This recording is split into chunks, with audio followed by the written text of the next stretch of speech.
గౌరవ మంత్రి లోకేష్ గారు మాట్లాడతారు. స్పీకర్గా ఎన్నికైన అయ్యన్న పాత్రుడు గారికి నా హృదయపూర్వక శుభాకాంక్షలు. అయ్యన్న పాత్రుడు గారు అంటే అందరి పాత్ర, ఎప్పుడూ ప్రజల గురించే ఆలోచించే వ్యక్తి. అధికారంలో ఉన్న ప్రతిపక్షంలో ఉన్న ప్రజల సమస్యలు ఎట్లా పరిష్కరించాలని ఆలోచించే వ్యక్తి అయ్యన్న పాత్రుడు గారు. అయ్యన్న పాత్రుడు గారు అంటే ఒక పోరాటం, ఒక పౌరుషం. ఇప్పుడే పవనన్న అన్నట్టు క్షణికావేశం కూడా ఉండేది, ఇప్పుడు ఇంకా అవకాశం లేకుండా పోయింది. 1983లో విశ్వవిఖ్యాత నడసార్వభౌమ స్వర్గీయ శ్రీ నందమూరి తారక రామారావు గారు ఆనాడు తెలుగుదేశం పార్టీని స్థాపించినప్పుడు 25 సంవత్సరాల వయసులో మీరు ఆనాడు పోటీ చేశారు, ఎమ్మెల్యే అయ్యారు. ఆనాడు భారతదేశంలోనే సెకండ్ యంగెస్ట్ ఎమ్మెల్యేగా అయ్యన్న పాత్రుడు గారు నిలబడ్డారు. 25 సంవత్సరాల వయసులో మీరు మంత్రిగా కూడా అయ్యారు. 7 సార్లు శాసనసభ్యుడిగా, ఒకసారి ఎంపీగా కూడా మీరు ఉన్నారు. 7 సార్లు ఒకే నియోజకవర్గం, నర్సీపట్నం నియోజకవర్గం ఏ అదృష్టం చేసుకుందో నాకు తెలియదు, కానీ 7 సార్లు కూడా నర్సీపట్నం నియోజకవర్గం ఎమ్మెల్యేగా మీరు నిలబడ్డారు.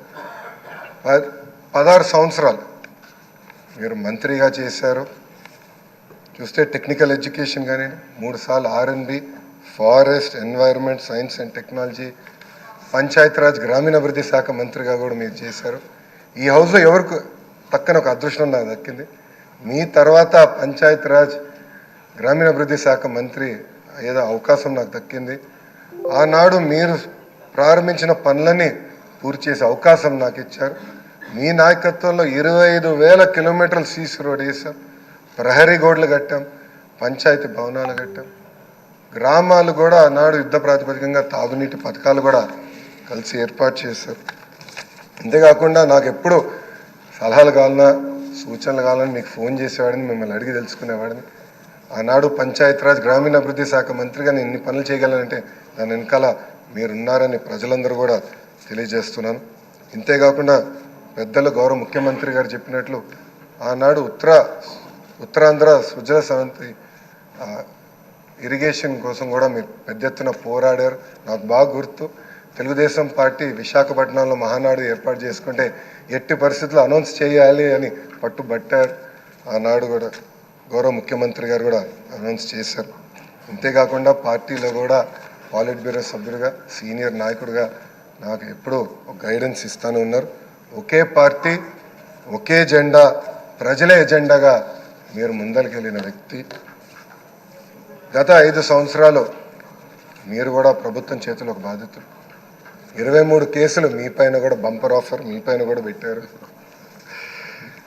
మీ పైన కూడా నిర్భయ కేసు పెడతాం కానివ్వండి, అని చేస్తాం, చాలా బాధాకరం. ఆనాడు కావాలని ఇల్లు ఇల్లీగల్గా ఉందని కోర్టు కూల్చొద్దు అని చెప్పినా కూడా అతి ఉత్సాహంతో అధికారుల్ని, పోలీస్ సోదరులను పంపించి మీ ఇల్లు పైన కూడా దాడి చేశారు, కుటుంబం పైన దాడి చేశారు. మీ భార్య కానీ 2 అబ్బాయిలు కూడా బాధితులై ప్రభుత్వం చేతుల్లో. ఆనాడు నేను నర్సీపట్నంకు వెళ్ళాను, కుటుంబాన్ని కలిసినప్పుడు వాళ్ళని ఒకటే అడిగాను, ఇక్కడికి మీరు ఎందుకు వచ్చారు?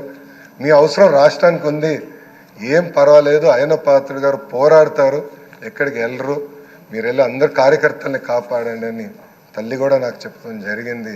నేను అది ఎప్పుడూ మరవలేను. రాజకీయాలు చూసి పెరిగిన వ్యక్తి. ఒకప్పుడు శాసనసభ జరుగుతుందంటే రాత్రి 2-3 వరకు కూడా జరిగేది. ముఖ్యమంత్రి గారు, ప్రతిపక్ష నేత హోరాహోరీగా చర్చలు చేశారు. యువకులుగా మేమందరం చూసేవాళ్ళం. ఉందాతనంగా సభ జరిగేది. ఎవరన్నా స్పీడ్గా మాట్లాడినా రెండో రోజు సభకొచ్చి కొంచెం స్పీడ్గా మాట్లాడడం, క్షమించండి అని కూడా కోరిన రోజులు అందరం చూసాం. కానీ గత 5 సంవత్సరాలు అన్నీ లేకుండా పోయినాయి. ప్రజలు కూడా ఒక మాటలో చెప్పాలంటే శాసనసభని అసహించుకునే పరిస్థితి వచ్చింది. ఇది చాలా చాలా బాధాకరం. ఇక్కడ చాలామంది మొదటిసారి శాసనసభ్యులు ఉన్నారు. మీ నాయకత్వంలో నేర్చుకునేదానికి మేము ఈ హౌస్కి వచ్చాం.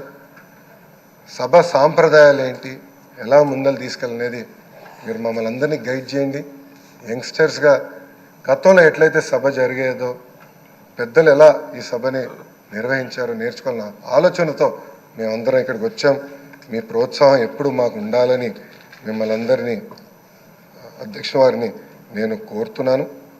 అంతేకాకుండా మాకు నాయకత్వం అందించండి, లీడర్షిప్ ఇవ్వండి. హౌస్ని మేమందరం మీరు చెప్పిన మాట మీద నిలబడతాం. గౌరవ ముఖ్యమంత్రి గారు మన మంత్రులు కలిసినప్పుడు మాకు చెప్పారు, ప్రతిపక్ష హోదా లేకపోయినా, ప్రతిపక్ష ఇక్కడ ఈరోజు హౌస్కి రాకపోయినా మనమే ప్రతిపక్షం అనుకోవాలి. ప్రజల తరపున నిలబడాలి, ప్రజల తరపున పోరాడాలి, ప్రజల సమస్యలు తెలుసుకోవాలి, ప్రజలు కావాల్సిన చట్టాలు మనం తీసుకురావాలని చాలా స్పష్టంగా చెప్పారు. దానికి మీ సహకారం చాలా చాలా అవసరం అని మిమ్మల్ని నేను కోరుతున్నాను. అయ్యన్నథ్ పాత్రుడు గారిపైన ఎన్ని కేసులు పెట్టినా, ఎన్ని రకాలుగా హింసించినా ఆయన ఒకే మాట చెప్పేవారు, నేను తగ్గేదే లేదనేవారు. అహర్నిశలు పోరాడేవారు. గన్నవరం సభలో కూడా మీరు ఆనాడు వచ్చి మాట్లాడితే కూడా మరుసటి రోజు మీ పైన కేసు పెట్టి నాన్ బెయిలబుల్ వారెంట్ కూడా ఇష్యూ చేస్తాం చూసాం. కానీ అయ్యన్న పాత్రుడు ఎప్పుడు తగ్గలేదు, ఎప్పుడు పోరాడితే ఉన్నారు. ఆ స్ఫూర్తిని మేము అందరం కూడా హౌస్కి తీసుకెళ్తాం. మీ దగ్గర నుంచి మేము చాలా నేర్చుకోవాల్సిన అవసరం ఉంది. సో మా లాంటి యువకుల్ని ఈ హౌస్లో మీరు గైడ్ చేయాలని ఈ సభాముఖంగా కోరుకుంటూ నాకే అవకాశం ఇచ్చిన మీకు నా హృదయపూర్వక నమస్కారం. సత్యకుమార్ యాదవ్ గారు.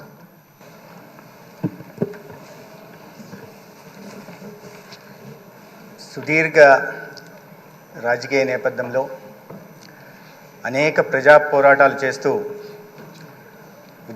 ఉత్తరాంధ్ర ఉద్యమ స్ఫూర్తికి ఊపిరిగా నిలిచిన పెద్దలు శ్రీ చింతకాయల అయ్యన్న పాత్రుడు గారు ఇవాళ ఆంధ్రప్రదేశ్ శాసనసభకి సభాపతిగా ఎన్నికైన సందర్భంగా శుభాకాంక్షలు తెలియజేస్తున్నాను. అయితే ఈ గౌరవ స్థానానికి సభాపతిగా నామినేషన్ సమర్పించే అవకాశం నాకు కలిగినందుకు నా అదృష్టంగా కూడా భావిస్తున్నాను. మరీ ముఖ్యంగా ఆంధ్రప్రదేశ్ శాసనసభలో మొదటిసారి శాసనసభ్యుడిగా ఎదిగిన సందర్భంగా మొదటిసారి మాట్లాడే అవకాశం కలిగించినందుకు కూడా శాసనసభాపతి గారికి ధన్యవాదాలు తెలియజేస్తున్నాను. సుదీర్ఘ రాజకీయ జీవితానికి ఆ క్రమంలో అనేక ప్రజల పక్షాన అనేక అన్యాయాల్ని అక్రమాల్ని ప్రశ్నిస్తూ మరీ ముఖ్యంగా గత 5 సంవత్సరాలు ఒక అరాచక పాలనకు మారుపేరుగా నిలిచిన